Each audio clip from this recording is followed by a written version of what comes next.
Ajeng. Alhamdulillah Ibu Mutiara. Baik Ibu Mutiara, pada malam hari ini saya Diajeng Oktaviani dengan NPM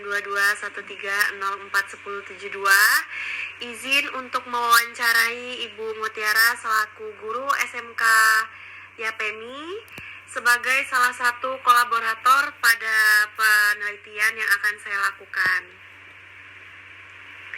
Iya, oke. Baik, Ibu. Boleh. Ibu boleh memperkenalkan diri dulu, mungkin terus juga dari sekolah mana, ngajar kelas berapa, gitu Bu, silakan. Oke. Nama saya Mutiara Kusuma Dewi. Saya guru bahasa Inggris di SMK Yapemi Pagelaran Pringsewu. Dan kebetulan saya juga mengajar di 3 jenjang, yaitu kelas 10, kelas 11, dan kelas 12. Wah, keren sekali Bu, kelas 10, kelas 11, kelas 12, semuanya mengajar ya Bu. Iya, Luar Mbak biasa Ajeng. sekali. Ibu sudah berapa tahun Bu mengajar di SMK Yapemi ini? Ini sudah memasuki tahun keempat saya mengajar di SMK Yapemi. Wah, luar biasa sekali Bu, pasti banyak tantangannya gitu ya Bu ya, ada dinamikanya naik turun dengan suasana di kelas ya Bu.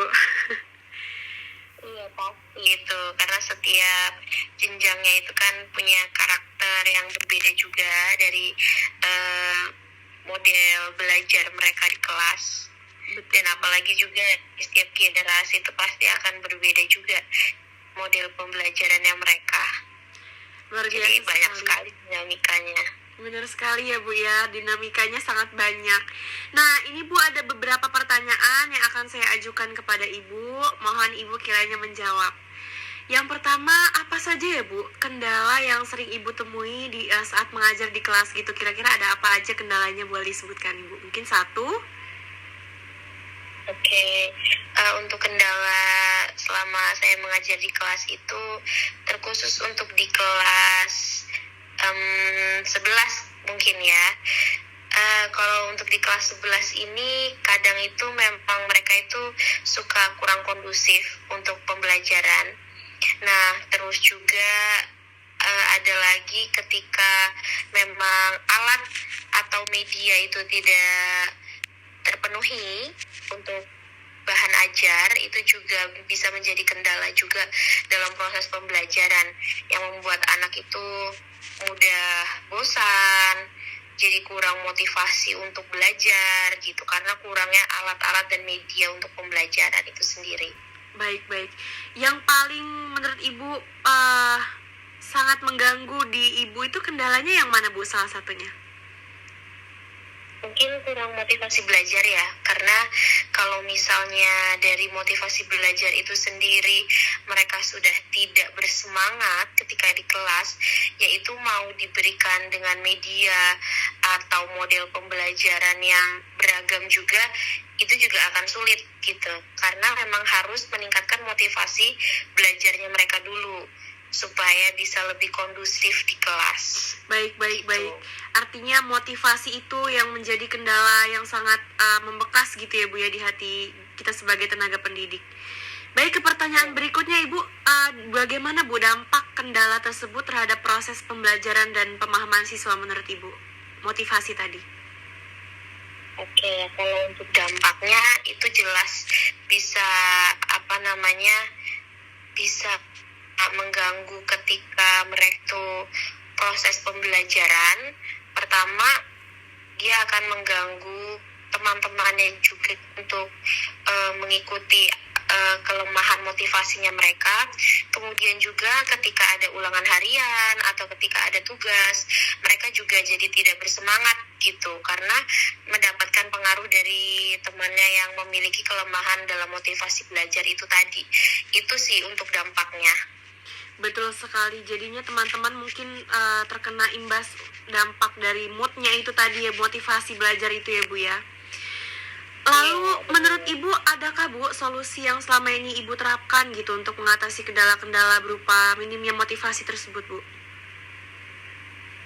Kalau untuk peningkatan motivasi itu jelas pasti saya adanya pendekatan dulu dengan anak tersebut, kemudian juga beberapa kali setiap refleksi pembelajaran itu saya juga selalu bertanya, kira-kira apa sih hal yang menyenangkan dalam pembelajaran bahasa Inggris, apa sih hal yang membuat kalian bosan dalam pembelajaran bahasa Inggris gitu. Jadi lebih ke evaluasi untuk diri saya pribadi selama saya proses pembelajaran ataupun selama kegiatan di kelas juga. Barangkali saya juga ada kesalahannya gitu kan, jadi dari evaluasi dan refleksi tersebut saya juga dapat menemukan solusinya gitu nanti gitu.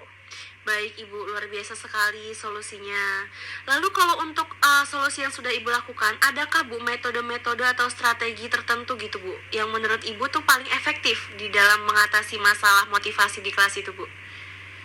Ya, tentu ada. Jadi sebelum saya itu memulai pembelajaran di kelas, tentunya saya itu uh, lihat dulu besok saya akan mengajar materi apa ya. Nah, kira-kira materi ini cocoknya dengan metode atau model pembelajaran yang seperti apa ya, supaya anak itu bisa meningkat motivasi belajarnya, supaya tidak jenuh gitu. Jadi saya akan berusaha untuk mencari strategi atau metode pembelajaran yang sesuai dan relevan juga dengan materi ajar pada hari tersebut gitu. Baik, luar biasa sekali. Nah, Bu, kalau sudah ada metode lalu solusi, itu bagaimana Bu cara mencegah kendala-kendala tersebut agar tidak terus berulang gitu Bu di dalam kelas? Yaitu hilangnya motivasi seperti itu, gimana Bu? Nah, kalau misalnya untuk itu memang bisa juga sih diselingi dengan beberapa ice breaking mungkin, atau beberapa kayak mungkin selama 3 jam pembelajaran itu akan membuat mereka jenuh atau bosan gitu ya. Jadi kita selingin tuh dengan hal-hal yang asik, dengan hal-hal yang menarik, supaya untuk mencegah atau meminimalisir lah kelemahan dari motivasi belajar mereka gitu. Jadi itu sih paling ada ice breaking di pertengahan pembelajaran gitu. Baik Ibu, ice breaking ya Bu ya. Ice breaking itu penting sekali nampaknya. Nah, apakah dukungan dari sekolah atau kolega itu bisa membantu Bu untuk menyelesaikan berbagai masalah di pembelajaran menurut Ibu? Oh, tentu sangat membantu banget ya, terutama kalau misalnya dari kolega atau dari keluarga mereka itu untuk bantu mendukung setiap pembelajarannya mereka. Jadi timbulnya itu akan meningkatkan motivasi belajar mereka juga kalau misalnya didukung oleh beberapa kolega mereka. Nah, untuk yang dari sekolah tentu itu juga sangat membantu dan perlu, karena beberapa alat dan media pembelajaran itu pasti sangat dibutuhkan untuk proses pembelajaran. Maka dari itu, dukungan dari sekolah ataupun kolega itu sangat-sangat penting dan membantu untuk peningkatan motivasi belajar. Gitu. Baik, luar biasa sekali. Nampaknya perlu sekali dukungan-dukungan dari kolega, dari pihak sekolah untuk menyelesaikan berbagai macam pembelajaran, dan tentunya perlu kolaborasi dari guru dan juga siswa, begitu ya Bu ya? Ya, benar banget Mbak Ajeng.